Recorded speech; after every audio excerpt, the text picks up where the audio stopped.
नमस्कार। News station में आपका स्वागत है। दिल्ली और आसपास के इलाकों की बात करें तो इन दिनों जैसा वायु प्रदूषण दिख रहा है, उससे कई तरीके की बीमारियां होने का खतरा बढ़ गया है, जिसमें सबसे बड़ा खतरा है फेफड़े का कैंसर। फेफड़े का कैंसर क्या वायु प्रदूषण से हो सकता है? क्योंकि दिल्ली में इस समय जिस तरीके का वायु प्रदूषण है, उसमें तमाम ऐसी चीजें हैं जो आपको कैंसर दे सकती हैं। और इस पर बातचीत करने के लिए हमारे साथ हैं जाने माने कैंसर विशेषज्ञ डॉक्टर अंशुमान जी। आइए उन्हीं से बात करते हैं। अंशुमान जी, आपका न्यूज स्टेशन में स्वागत है। धन्यवाद। सर, ये कहना कि इस समय दिल्ली का जो वायु प्रदूषण है वो कैंसर की एक तरीके से खतरनाक बीमारी दे सकता है, ऐसा कह सकते हैं? बिल्कुल, इसमें अगर वैज्ञानिक तथ्य को समझें तो दिल्ली का वायु प्रदूषण किसी भी स्मोकर से कम खतरा दिल्ली में रहने वाले दिल्ली के निवासियों को नहीं दे रहा है। इसका मतलब ये हुआ वायु प्रदूषण की जो हालत है, AQI एयर क्वालिटी इंडेक्स से अगर माप लें उसको, या इससे प्रदूषित जितनी टॉक्सिक एलिमेंट्स हैं, जितनी रासायनिक तत्व है, ये दोनों कई बीमारियों का कारक है, जिसमें प्रमुख बीमारियों में फेफड़े की बीमारी, जिसको दमे की बीमारी आमतौर पे कह सकते हैं, एलर्जी की तकलीफ, और सबसे बड़ा लंबे समय के प्रदूषण में रहने के बाद कैंसर, जिसमें महत्वपूर्ण सबसे टॉप लिस्ट में है लंग कैंसर। और भी कैंसर इससे हो सकते हैं, जिसमें ब्लड कैंसर, पेशाब की थैली का कैंसर, और भी कई कैंसर हैं।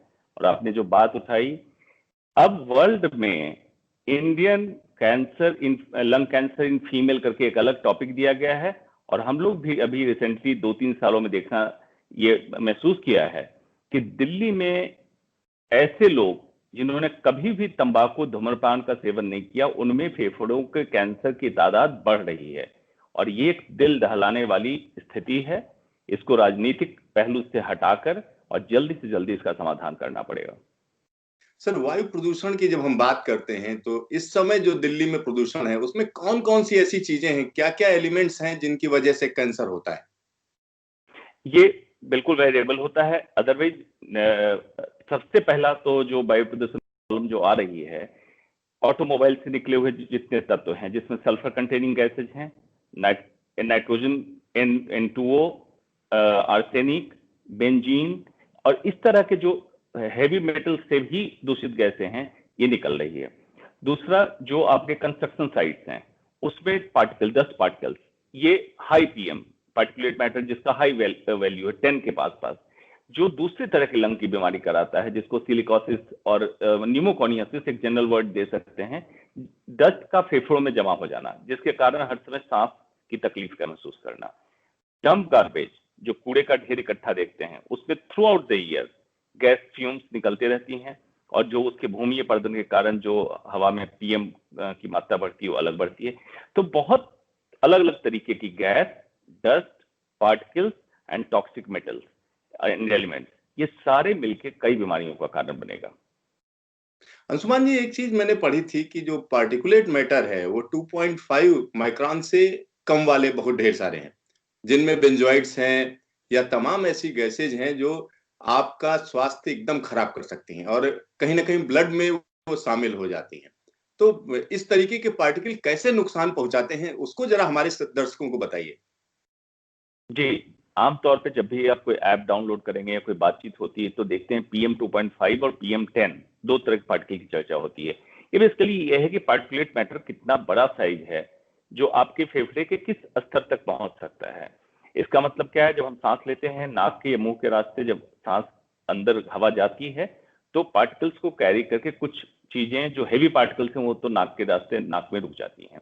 उसके बाद कुछ पार्टिकल्स थ्रोट में जमा होती हैं, कुछ पार्टिकल्स और लंग के अंदर, जिसको हम टेक्निकली कहते हैं ब्रोंकस, मतलब इसके श्वास की नली में जाकर रुकती है।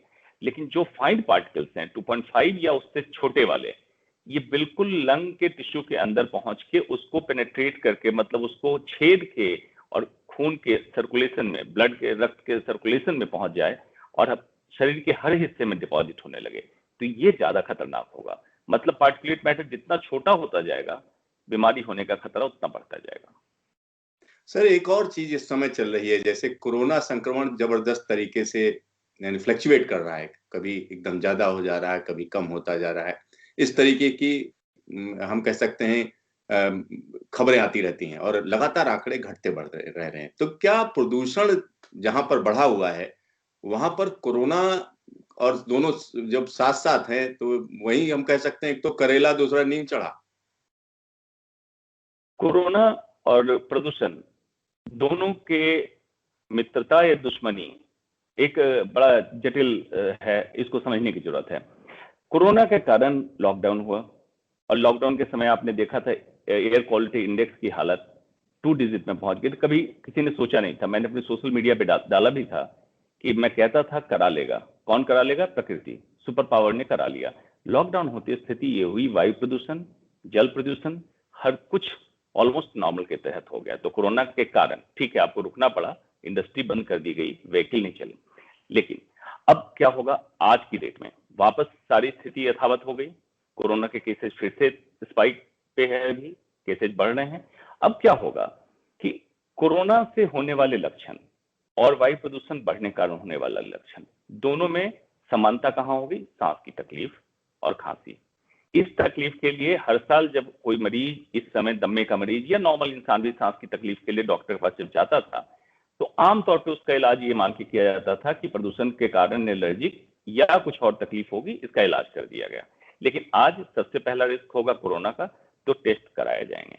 तो अभी प्रदूषण के समय अस्पताल में कोरोना के संख्या में वृद्धि इसलिए भी दिखेगी कि हो सकता है कोरोना संक्रमण के कारण पेशेंट को असिम्टोमेटिक हो, मतलब लक्षण नहीं हो, लेकिन वायु प्रदूषण के कारण पेशेंट पहुंचा वहां, उसकी जांच ली गई, कोरोना पॉजिटिव पाया गया। एक तो ये हुआ, जो इन दोनों का कैसे मिक्सचर होगा। दूसरा हुआ कि अगर किसी का लंग ऑलरेडी वायु प्रदूषण में रहने के कारण डैमेज है, उसको कोरोना हो, तो उसमें स्थिति ज्यादा गंभीर होगी। और तीसरी बात कि कोरोना के कारण लंग डैमेज हो रहा हो और ये मरीज ऑलरेडी वायु प्रदूषित इलाके में रह रहा हो जहां पर ज्यादा वायु प्रदूषण है, तो उसकी स्थिति ज्यादा गंभीर होगी। क्योंकि दोनों अल्टीमेटली क्या करता है कि ऑक्सीजन कॉन्सेंट्रेशन जो ब्लड में फेफड़े के द्वारा पहुंचता है उसको कम करता है। दोनों का डैमेजिंग इंपैक्ट एल्वियोलस लेवल पे है, एल्वियोलाई जिसको कहते हैं। तो उस लेवल पे अगर दोनों ही डैमेज कर रहा है तो स्थिति ज्यादा गंभीर होगी। ये दोनों का कॉम्बिनेशन आप कह सकते हैं। अंशुमान जी, वाकई चिंता की बात है। लेकिन अगर हम देखें हाल फिलहाल में, आपको लगता है कि एज ए डॉक्टर अगर हम आपसे पूछें तो क्या लगा, कोई सरकार की तरफ से, हम किसी पार्टी का नाम नहीं ले रहे हैं, क्या सरकारों की तरफ से कोई कदम उठाए गए? क्योंकि ये ऐसी समस्या है जिसमें बगैर भेदभाव के जो भी उसकी चपेट में आएगा उसके साथ दिक्कत है। तो क्या सरकारों ने कदम उठाए, आपको लगता है? सिद्धार्थ जी, आपने कहा कि मैं किसी पार्टी का नाम नहीं लेना चाहता हूं।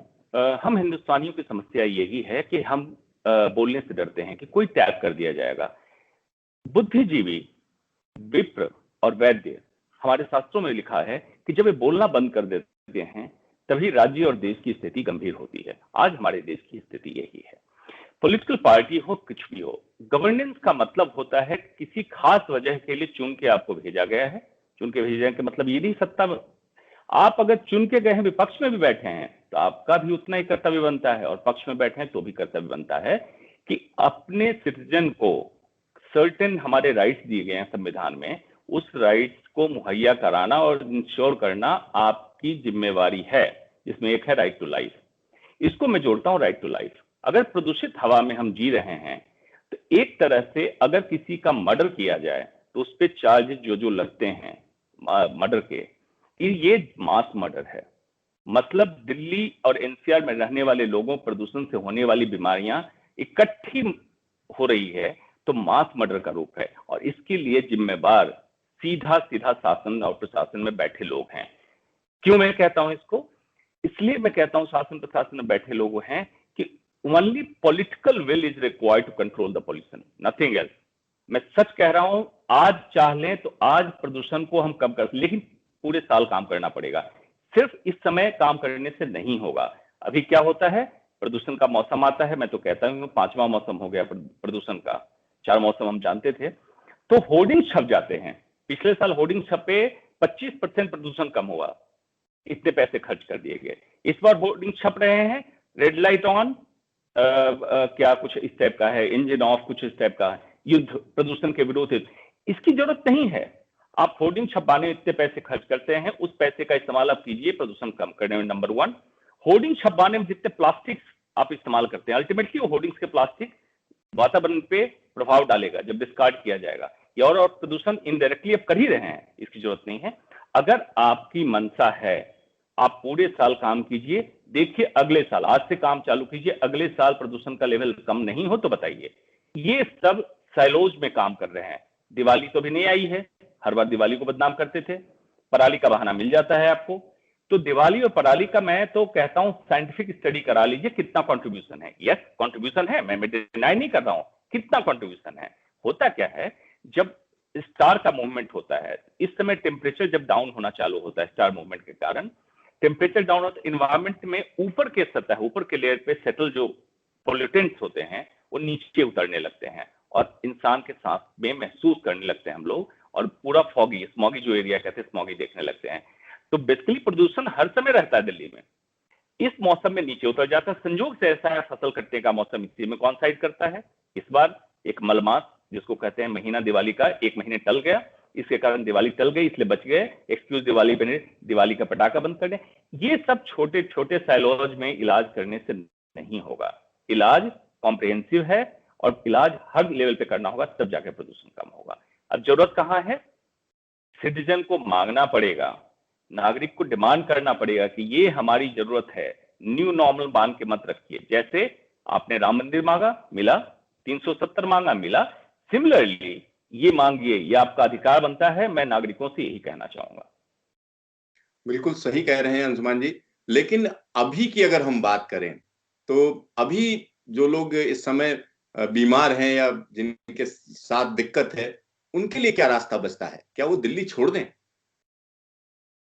देखिए कठिन है कहना, क्योंकि लोगों ने अपना घर बनाया, किसी ने नौकरी ज्वाइन की, किसी ने बिजनेस किया, किसी ने व्यापार किया। बड़ा आसान नहीं है छोड़ना।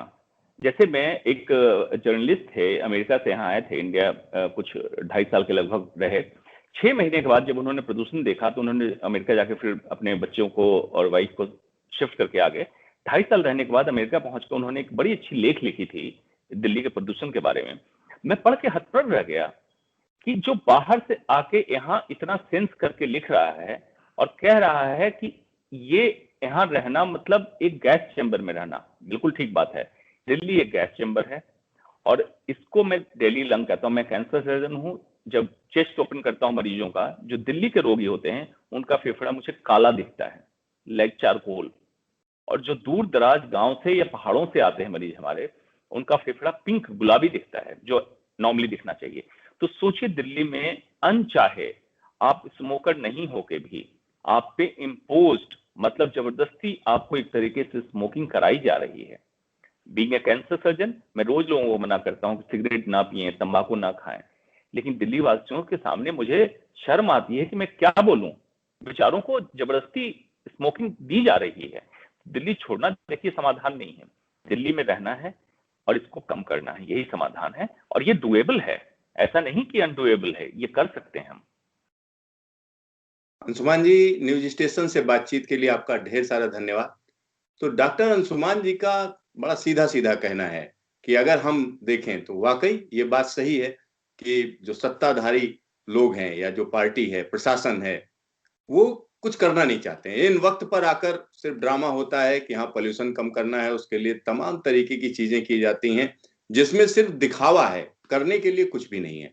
और दूसरी बात है कि पॉलिटिकल विल चाहिए कि आपको ये अगर शुद्ध हवा अगर चाहिए यहाँ के निवासियों को तो उनका अधिकार बनता है, क्योंकि जीने का अधिकार हमारा संविधान देता है और जीने का अधिकार डायरेक्ट इनडायरेक्ट तरीके से छीना जा रहा है दिल्ली वालों का, ये निश्चित तौर पर कहा जा सकता है। और जो एक और बड़ी बात निकल कर आई कि कैंसर जैसी भयानक बीमारी तमाम लोगों को हो रही है, और ये मैं नहीं कह रहा हूं, ये देश के जाने माने कैंसर सर्जन अंशुमान जी कह रहे हैं। और सिर्फ अंशुमान जी का ये अनुभव नहीं है, तमाम ऐसे डॉक्टर जो इस पर काम कर रहे हैं उनके लिए वाकई चिंता की बात है कि दिल्ली वालों को शुद्ध हवा नहीं मिल रही है। तो देखते रहिए न्यूज स्टेशन, फिर मिलेंगे दोबारा।